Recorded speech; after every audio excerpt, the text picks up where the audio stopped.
aba tenase ya bona tenase ya shana info church say odi hene flagship program no eba be koso papa ene afe na 24-hour economy dwa no ye ba be bie 24-hour enwuma no ye ba be bie afe na 3 shift ahodo no ye ba be ko ni nyina ene se mra shebidafo agitum na akase o mampanyi ede ne nsa ebe sha ase na ade no aba be policy a aban bia aba kire se obedi so enya ade a kire se eye program a aban we nko ene de ba ne mom ade a aba tenase a institutions ahodo private sectors ahodo other stakeholders omunyina ede omo ho eba be shem ebe boa amata 24-hour economy policy no aba be dijuma na boa ama Ghana Sikka Kase3 ene yema bebre a ebe boa ama oman no etumpon no enu nyina akoso na ama oman no etumpon Ghana mampanyi se na ni jipa se odesa program yi ba ene kotom na shebedwa fie omotwe ne sene abasa bobo ho ni nyina enkowie ni se omogitum na ka se omampanyi na nkasa mu ere ne nsa ebe hyase na wasan na change from bill na babe mra policy ahodo yete policy no emra ta akira ye de ebedi djuma ede aboa na we beboa ama mamufo no timamufo no enya adwuma ahodo aye ene hospital ye be ko 24-hour economy ni ye be wura mu bi eye police ahodo 24-hour economy ye be wura ho edwam ahodo 24-hour economy ni ye be wura ho telecommunications ahodo ene ANC so beduru kageti na obi ato no store mu da bi o obi a ebie stations ahodo kire se ba bi a be yese Dubai no 24-hour economy ye di dwa no pa wi anwumra homache ba bi bia 24-hour economy no aba tenase enti ye nyina ye fa ye ho enhyem yankwai na yankotie Ghana mampanyi His Excellency John Dramani Mahama. It was one of our flagship strategies for economic transformation. It's taking a while, but we needed to go patiently through the process to give legal effect to it. And so from now, we must move from strategy to implementation. The business sector is waiting, Ghanaian investors are waiting, foreign investors are waiting. They want to see the package of incentives that we afford them so that they can invest more and expand productivity and also create more employment for our young people. And so it's my pleasure to assent to this bill today. Thank you. And let me congratulate the team that has been working on it. Our comrade Guzitando and his team, we're very grateful. And Ghana mampanyi His Excellency John Dramani Mahama and excellent and some ediama 24-hour economy na say ordinance sasha say ama emra abeta chiri no. Yet work as so I call Civil and Local Government Staff Association Ghana. Michelle close for one say aban no an share na hye bia aban oni aban no ehye Sanjay Equoso Efa Wakatuaho Ewo Enfie Empinu Ene Dunkno no Mechire 2019 and our National Executive Council etna say everyone sa ehye ase apam ase egitu mu say obehwe no ye hyehyeye soronko a ebeboa won akatua na afei so condition of services no so no obehwe sene ebeya ebeboa adwumayefo no eno na wose wabo aban na abesi sene wose oni wo mu ye hyehyeye no wogitu mu say Enfie Empinu ene edonunum bosom ya ide ka me kire January da no efiempinu ene edonunum no enanka aban no esese wo hya ase no de akatua hya foforo no etudwa na wo de tua wonka ebeli senne aye kasai obi anya hwe aban no nya hwe asaya hye apadie ene adwuma esem so ene akatua so besi senne nyina obi anka hwe enkyere mfa enhye ya wo no hye ne ntiase apama wo no okoye no wonfa eni dwuma enfa ma wo eno ena enam so ama ene krosakefuoi ade ato aban enim se wo ma aban no akwakosi obenem bosome no ne da etoso nkono ewo afiye mu sa aban na anya bibi amfa ho a wo de woni amanyina abegu fom na watintasu kokko ede akire aban ne san se o mapani John Dramani Mahama aban de ne wotia ne demonstration enti wo sisa aban na anhye na hyehyɛ ya wo no hyehyɛ ye no sa aban na ni so efa wo akatua no a wo betintasu kokko ede akire aban no opani a oda anase opani churchofo a oda Krosak ano eye owura Isaac Bampo Ado ono na de nsem tu dwa be na one ensem twerefo ekasa yenkotie ne nsem no ebi NEC decided to declare an industrial action to back the demand for better conditions of service for its members. NEC decided further that should the government fail to honor its side of the bargain, the constituents of CROSAC will embark on a nationwide strike with effect from 9th March 2026. Unique salary structure and other conditions of service for the staff of the civil service and the local government service. On Thursday, 19th February 2026, the National Executive Council (NEC) of the Civil and Local Government Staff Ghana CROSAC met to consider the state of the negotiation on unique salary structure and other conditions of service for the staff of the civil service and the local government. Taking the NEC through the journey of the unique salary structure and other conditions of service for the staff of the civil service and the local government service, we started as far back as 2019. Ani akwati ye executive secretary a oda CROSAC ano Owura Isaac Bampo Ado o se aban ne hye ya aban no won koye no aban ne bedi so pepepe e de ama adwumayefo no na o se NDC aban de what ya ne demonstration na se ne we mu ye demonstration e na we mu anu teacher fo anye sa teacher fo so ma ye adwuma 25 months yenti omuka akuafo so ne so omuso guso omuso ye enam koko ayate so nti ti aban de no tie ne demonstration aban Ghana aban okay ya semo wanye demonstration ya Sika oyam yo ya no wan fe wo se obi hu se oyefun yo ya 2019 they check okay it's in the pipeline okay yo ebusia ye to akase abane so na ya de ani akire mu wo onumanyamfo Muntaka Mubarak ono eneye soafo a ono na ohwe afisem ne bambo so enedai na okasa ewo mrahye fiem na okire mu se ewo mu se NDC aban Ghana aban asesa din ahodo alboms we the name changing there mu trademark nemom enema bi wono ma ewo se omosesem esakra mu kakra se wo enti enedai ode atudwa se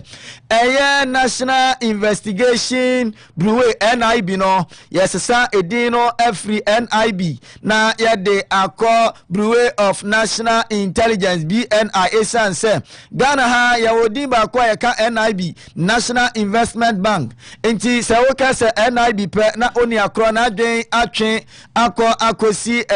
bank ne so enso ebia na o ka bambo adwumako a efre mo NIB no ene ho abegya se ewo se omo ye nhyehyɛ nom de niamagu akwamu na NIB edin no yesesa no ye de call BNI na chese ye change din no e de free National Investigation Bureau na yede akọ Bureau of National Intelligence na chese yasesam kura yasakra mu eno na de na so afoi ekasa e wo mrahye begafie no wo kire ho hia se omukọ international pam no omo betena se na omo nyina age atumu se edin bi wo hono ma NIB no yasesa no na yemfa nkọ BNI na mmoa na ye security structure hodo no yenyamu ye na se obodin na obi ahu se o ka asoye a ehwe bambo so nye momo krasika no enti bia wo ko BNI menkoka NIB National Investigation Bureau na said den bi we dey asesem kura chesesei yesesem e de akọ BNI wo kirema ba bibia be ko bia e wo wiase afa na nyina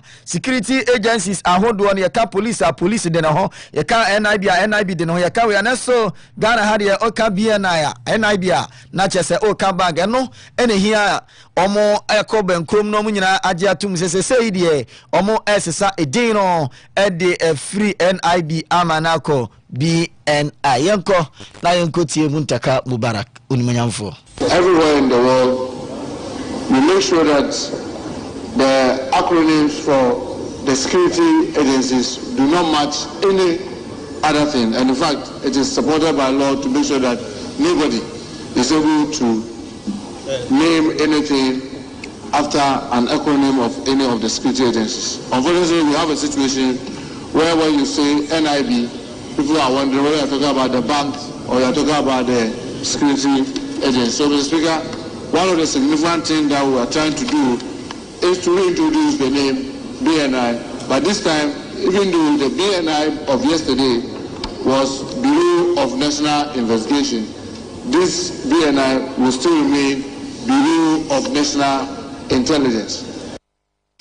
na kyerɛ sɛ edino na yɛase sano no kyerɛ mu sɛ ɛho behia pa esan sɛ baabi bia bɛkɔ bia ɛwɔ sɛ oka BNI ɛhu sɛ ɛbambɔ adwumakuo no na ɔka so akyerɛ mu sɛ ɛho ebehia sɛ abampanyi ebetimi ayi obi na waba bɛyɛ soafo a ɔno na ɔbɛhwɛ national security nsɛnsɛm so enti ɛwɔ mu sɛ ɔmo asesa din no deɛ nanso ɔmampanyi hwɛ na ontimi appoint obi no ontimi mra na ɔmɛboa ahye no. A detailed ministerial role and the function of the National Security Coordinator, because it's supposed to coordinate all the activities within the space. And if you assign or leave a ministry called Ministry of National Security, that largely is supposed to play an oversight. And if you are not careful, they begin to conflict and they begin to have misunderstanding, and that affects the security architecture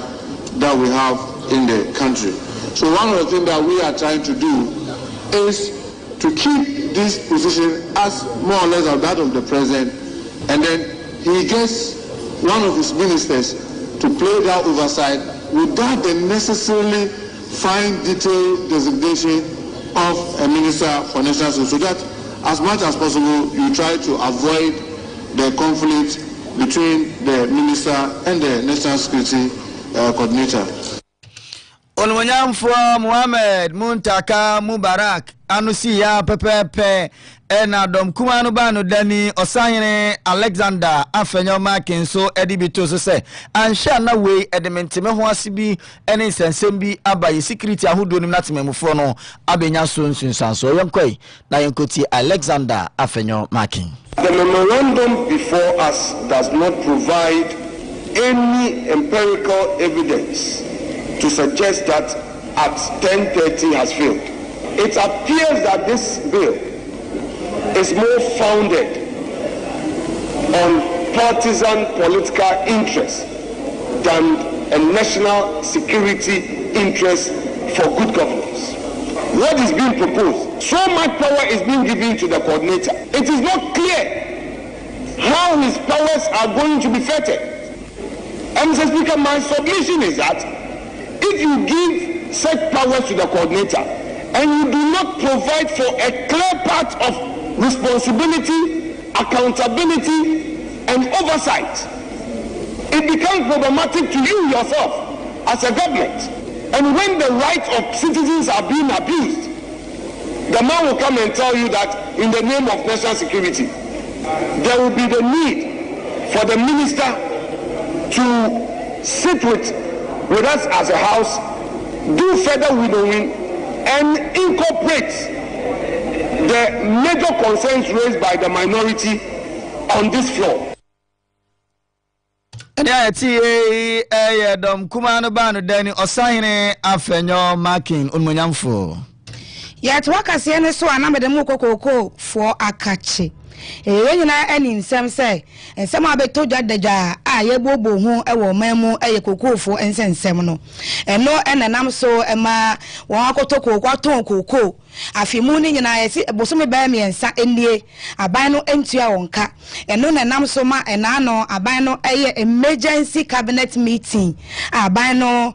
ofisanfo ema Ghana aban edebetu dwase koko no se na dwaman so no nebuo no ekofom enti esese Ghana hanso yete yebo no eso eno na enam so ama akuafo edi abobo ni atepoi edi yaw efa sense koko amukoton ye no obi wo hono ma wo de aye ne nhihye ye se koko no okoton bag miensa eti obenya sika sei to obi kra ko bobosia ebi ehwe animu se wo benya sika no do wo ma akosuku eno enam so ama ede wo haw kese abeto koko ofo so ama abrabomu aye den ama wo mu eno na enei koko akuafo a ewo sehyo so a ewo Western North Mantemu asore atinta koko ede a kire aban no se aban no ehwe she na ensama wode ato won se kokoo no wate so omo do mo ntia ase na entia ase kina esan se wote ase a emwa won eniema wode ye won emfuo no me kire chemicals a wode gu won fuo so no ne bo adiye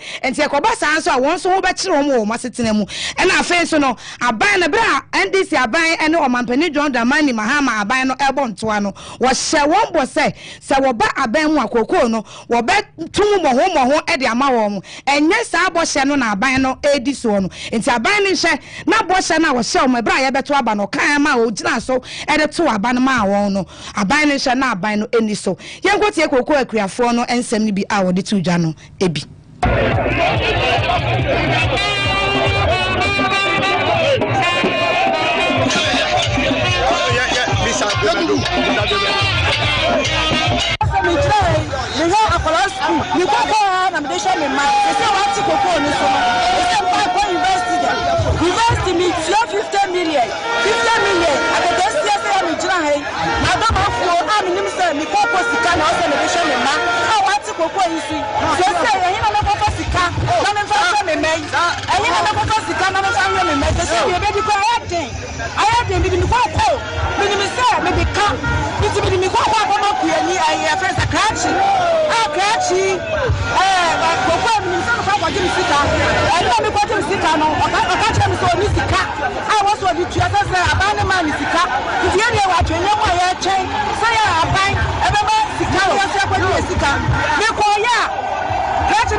Asamna waka no be pay achaw no chensan ya sadi be pray na bia for ye tiaw e ko striking ti ya sama ya katra ba ni awo ya sa no ya sra no ya pana ma ya right ya kase ya pa chaw ama mo nya sa na ebu no because I go for the person to see agwaje bosi aso so tua afo ne kan na ko de wo ya competent akuafo no we yanso o na opani a Oton kra adima MPP amanyoko no ewa asante mantem mo mekire owurapo yando ono so ka akuafo no ma wo demonstration no e na ono so de tu dwa se o mampani John Dramani Mahama ne na ndisi aban enhye na wo hu akuafo imobo na sika ese fata na wo de ma akuafo no se wo de ma se koko ene Ghana eno ne si eye si achiba nti sika bia ese fata no aban ne nhye na wo mfa won sika ese fata emfa ema wo yenkotie opani Paul Jando Ninsem no the two Jan Ebi. You need to create a recession and no guano. Not what to say. You need know what them and who you know what you're free. Or what to say. No one can't so. We know what sweat you will want. Your team is $6,000 Ghana teacher. And a big deal. It's a big deal. If you are who won't cry. It's what we said. Ghana City. You free the teacher swap. And you're yes, if you are bank work, I buy it to be festival. What your car, seven, tell you, Baya, I'm going to see your music on the woman. Yet, me and my bank for the I didn't think I go for one insurance, one class in it, one young cafe, Mano, maybe I need to open up from the Benyan or Potomano. The work market price are performer. Temple for the Johnny, near Pancha Musu, Emano, send the Bayan who crab and don't know. Now, for fact, market price are performed to the Tanzania in the book, Graninoa, or my Grania and Mopop. And then maybe I am the show of missing ye. Assembly. It's the Abaya, and then you have a thread on Mahama.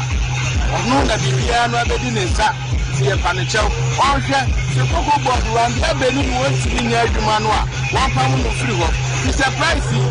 50 per cook and about 4,000. 100 or 200. There were 9,000, there were 8,000, there were 7,000. It's just how time we know what to all your day. Yes, no one cocoa marketing manager, no one will be into 20. The new say the assignment so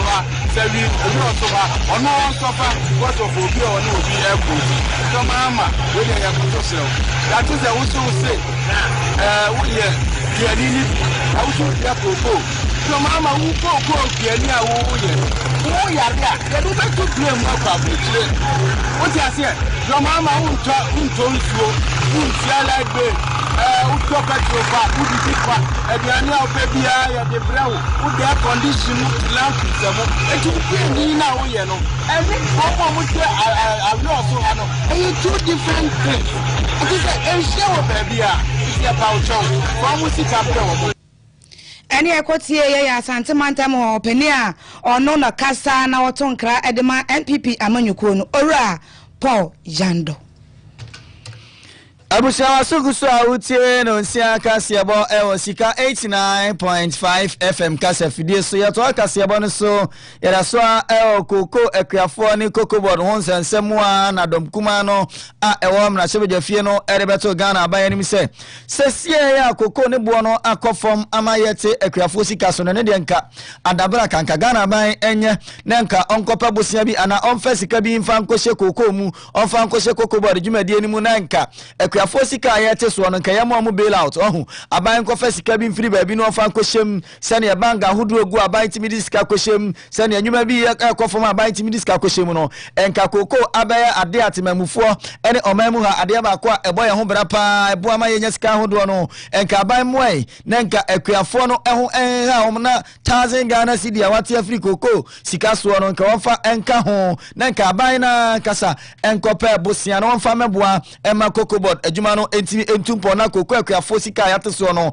enka nsese yate so ne yemfa de yate so ni nyina enka omohodom kuma no eka nsemwe edisa adwenkyere bai oma no si ya pe ena dom dodo no eba no dani mahama yare ganso eka sasamo de se ya samahu examahu de munuma ne se ya koba bosia ne de abehye bibi mu ya reset ne mompe ya resetting mompe amosi yankoba bosia mfamra Akriafo no ne ya ide koba bosia de bre Akriafo na da acha samunim de besie enti Ghana mampanyi ewo enim de ye ena oya ma Akriafo no nti omo reseti o eno nti ena omate Akriafo Sikka so no na sebeye pa koko Akriafo Sikka no sebeye pa yate so ye bete so ama oman no ho ato no de wo se yate so enti nteso na omate so no ye nhyehyeye a omo ye na omo de aboa ama Ghana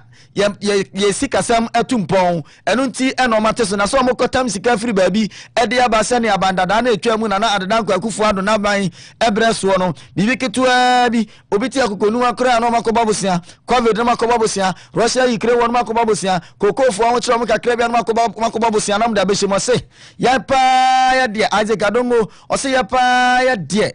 ya mabosia ne ya mabosia china ya mfa Sikka nkoshem ne ya mfa Sikka nkoshem china na emom ya reset nti ya boa ama oman ni Sikka sam eto ye dia na hu behia se e wose koko Sikka no ene e wose yetete so se na ebe ya dachi ankwama no ahokire pa emma na se ye kotam Sikka free baabi na ye de abehjem se de aban dada ne ye ya obo ka twitwiri die pa egu wo no koso akire mu se sie ya wakasai koko board e kapa e da ho 60 billion wahu ena eda 60 billion Ghana cedi eye ka eda ho a omo entimi nkoye enti se omo se kopa bosia be 17.8 billion edi abehjem ana omo kopa bosia sa de abehjem no afi etwa mu na omo bo bosia be 17.8 billion enti omo se kobo biem esa de behye koko board adwumadie mu a omo ho be kire omo daachi enti se omo kopa Sikka omo kopa je Sikka ana omo kopa Sikka free baabi ede abehye koko board adwumam ama Akriafo Sikka no ye nya nteso ne ede be ka ho de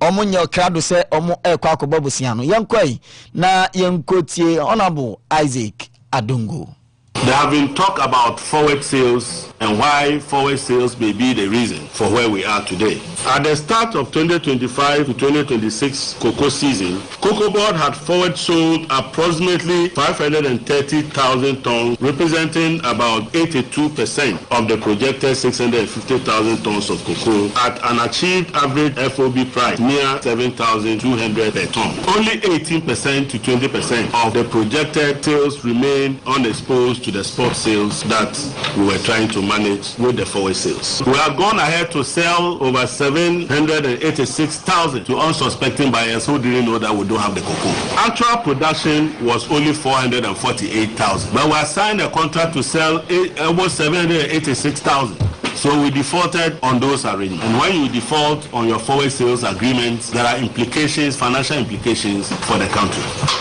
So, ladies and gentlemen, this overcommitment created costly rollovers that continue to burden Cocoa Board between 2025 and where we are now. So, even though we had contracted to supply a lot more cocoa, we got only around 50% of what we contracted. So, this government had to take over that additional overload with the financial implication for Cocoa Board when monies were not made available to finance those purchases. Cocoa Board entered 2025 with roughly 17.8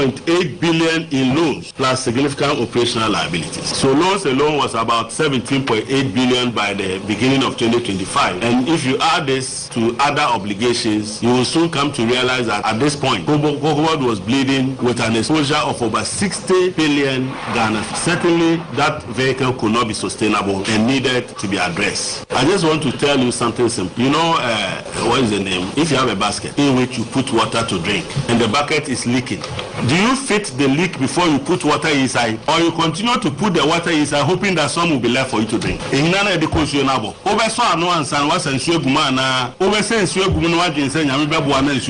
have 60 billion of somebody's money. It's not free money. You are not paying, and you are saying that we should continue to even go and borrow more. You know, maybe you don't listen to our people. These are people, even the common Bible, they read it in reverse. And these are the people advising us to go and add more debt when we cannot even pay 60 billion. And because we have kept quiet, somehow they think that these illogical arguments that they are advancing is what will save the people of Ghana. We are resetting the cocoa sector. And I see for Isaac Adongo ono akroya ene Boko Central no Bolga Central mrashibi jeni. Asiano so anamida so ejina cocoa nsensem na emu. Jumako obi akaneno na otokoko ai undi edi produce buying company michile PBC kaneno no otokoko pa no kan nyumako ahodo etokoko wo manmu eho wondi ayirai enam se enam nsensem bi ene sikasem bi ekọọso no enti no ma won atetena na se okotena afie na saa brede wa ye won hihye yeye pa sese no adwumako yi asa agina ne naso biemu a sese won san betokoko ahodo ewo manmu ama akuafo enya sika ede agu won botom eno ana saa bre wo ka se sese no wasra akuafo se won fa won gidie no won wura enhye won mu na kane no niam esi kane no saa bre de ebi ensi biem nipa wode sansem etudwa aye managing director a oda PBC ano ora sedu yonye onu na de sansem etudwa yenkonkotie ne nsem no ebi. Cocoa purchasing centers are now fully operational to transact business effective immediately. PBC robots, infrastructures, government backing, and transparent processes are available to guarantee remuneration for cocoa deliveries. All PBC field staffs are reminded to remain at post to facilitate a seamless collection of cocoa from farmers in the depots for certification and payment processing. Any buyer or individual occupying PBC's accredited depot or shed without the express approval of management are directed to vacate effective immediately. What is said Obia or license produce buying company at the amano. As so yen a juma ye and says no so munya phone mujidi ye pa. Way up any quanchra for or da PBC and no. Ora said yonye or no na yakote linking. Nesam so and I ejinane de enyumre Sikka Kase bono abano ewie ama. Yaw. Benanti. Ya nanti. Sikka FM. Yana enfie adro no